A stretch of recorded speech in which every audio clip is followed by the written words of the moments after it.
There is just something so satisfying about stop motion, isn't there? No other type of media comes close to touching its unique feel.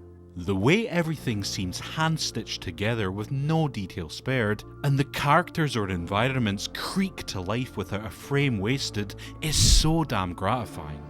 I think the massive time sink that stop motion demands means that no one undertakes the huge endeavour before them unless they are dead certain what they are making will deliver a good product.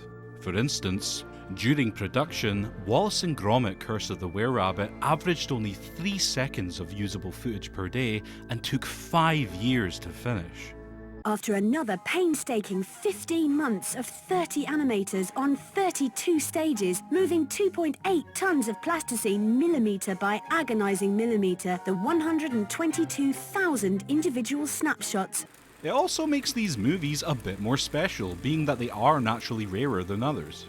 The fact you know everything was handcrafted and made to be pinpoint accurate to move how it does just emphasises the dedication and passion leaking out of the screen. That's not to say computer generated effects or hand-drawn animation don't take a lot of skill and time to make, but there's no shortcuts with stop motion. You just appreciate it more when you know all these things weren't just cooked up on a computer. I usually love any piece of media that uses this animation technique, from Morph to Anomalisa, so Mad God instantly gained my attention. And let me tell you, Mad God is an utter treat for people who love this style of animation, with spectacle on a level live action films can only dream of. This is gonna be good.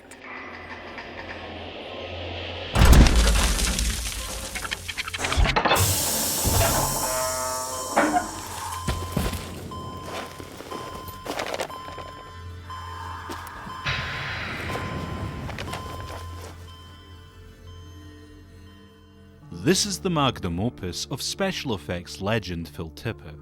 He's the man who did the effects for movies like Star Wars, Jurassic Park, Starship Troopers and RoboCop. Most of his filmography features high-end stop motion, even as recently as Alien Romulus. It was after working on RoboCop 2 that he decided to begin creating an experimental movie titled Mad God, and it took him 30 years to finish it. Kind of. When Jurassic Park came out with its mind-blowing CGI, he believed stop motion had become outdated, and so he shelved it for 20 years, before eventually bringing it back to light through the encouragement of friends. Then, through the help of volunteers, a successful Kickstarter campaign, and a drive to complete what he started, Do it! it was finally delivered at the turn of this decade after a painstakingly tedious production that mostly involved students wanting film experience working on it on Saturdays.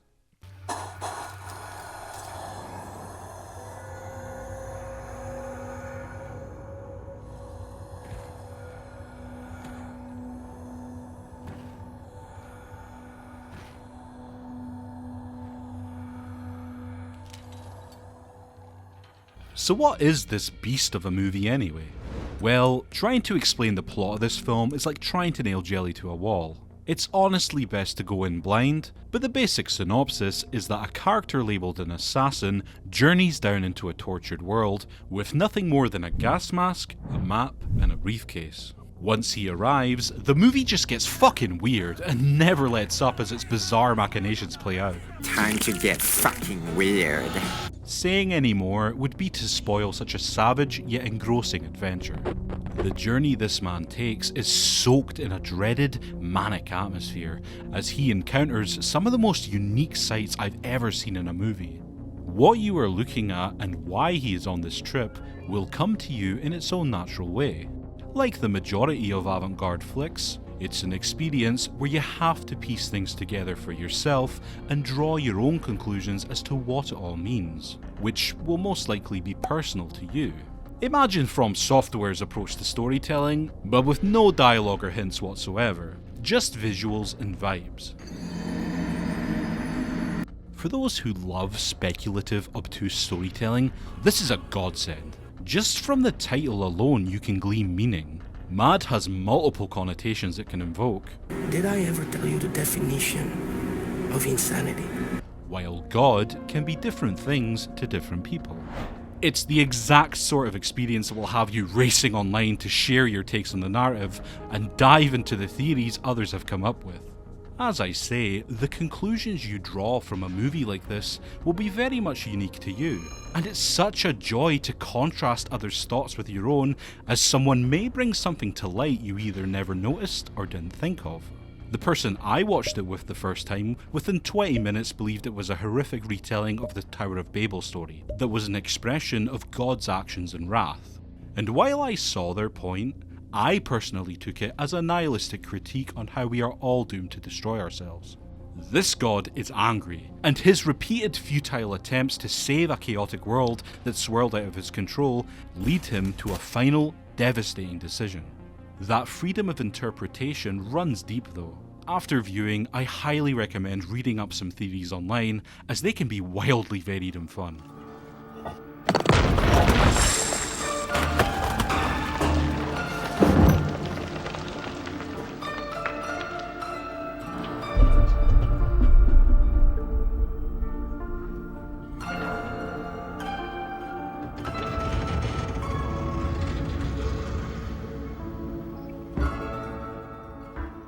The sights to behold are disturbingly creative. The cinematography is grand, with a lot of one-shot scenes that loiter for just the right amount of time. Nowhere feels safe. You're never comfortable in this world, and the film gives our main character no breaks from danger. Even when something ethereal and pretty emerges from the bowels of this hellscape, it's still punctuated with a high level of unease. It could be an eerie sound, or it might be a seemingly distressing visual that lingers with you through a scene. And it's a compliment to the film that it never gets boring or too dark for its own good. I was mesmerised by this picture the whole time. I wanted to escape deeper into the world and uncover more clues, and when it was over, I was left wanting more. But that's me. For a casual filmgoer, it'll likely be too much. It's still an avant-garde movie that falls into the classic trappings that genre brings. If you don't get into abstract storytelling, it'll most likely be boring to you. If you can't enjoy dire films with no happiness, it'll depress and repulse you too much to keep watching. Like I say, without a traditional narrative and with so much unsettling imagery, someone who just wants a simple horror film with characters and a story to grasp onto and get thrilled by won't find it here. But I urge you to try, even if it's just to admire its impressive animation work. It also rewards repeat viewings, but even I have to admit it can take time to work up another watch, since it is a task to give yourself over to something so horrific. Mad God is an encounter for niche cinephiles and lovers of stop motion to enjoy. Everyone else will be like tourists in a strange new city. Il vento, il sole, il mare che è buono, e anche la terra è buona. Le montagne, i torrenti, i fiumi, e le grandi nuvole che passano, solenni e leggere. The amount of special effects going on is stunning. You have puppets, live action, and meticulous stop motion all blended together seamlessly. There's no dialogue in the entire film, save for unintelligible noises, though at one part there's a direct quote from the film Fellini Satyricon, where we hear it, but it doesn't appear to be a diegetic sound said by anyone within the world of Mad God. One other section features a man relaying numbers through a radio, but that's about it. The remainder is the beautiful score and nightmarish cacophony of this universe's racket.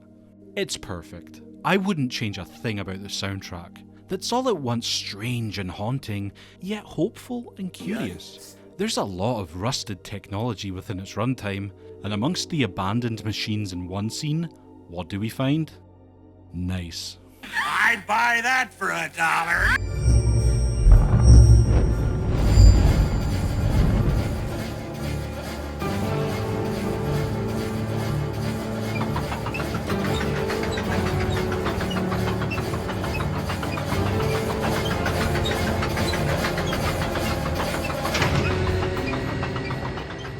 Let's discuss a few interesting things. It's clearly our world this assassin dives into as he passes various American landmarks, but it's contorted into something not of this world. It opens with a shot of the Tower of Babel and lists a Bible quote, Leviticus 26:32, that deals with divine judgment. So it's linked to Christianity, but what comment is it making?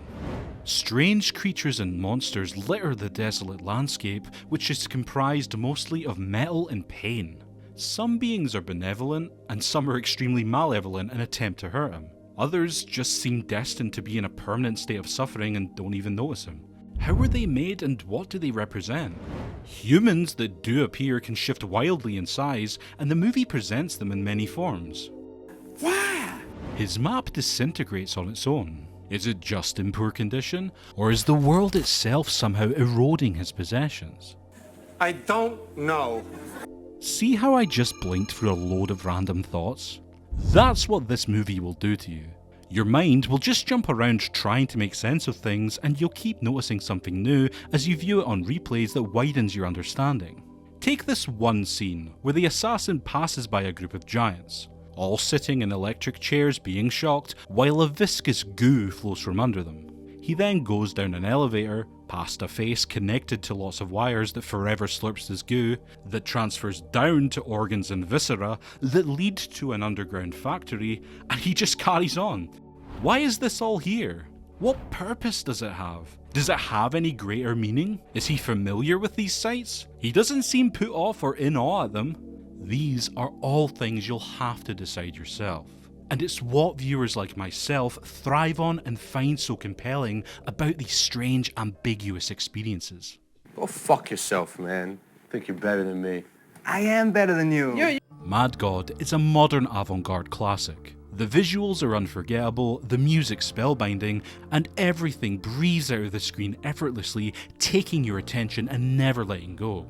It's a gorgeous, chilling, stop-motion masterpiece 30 years in the making. However, the barrier for entry is a high ask.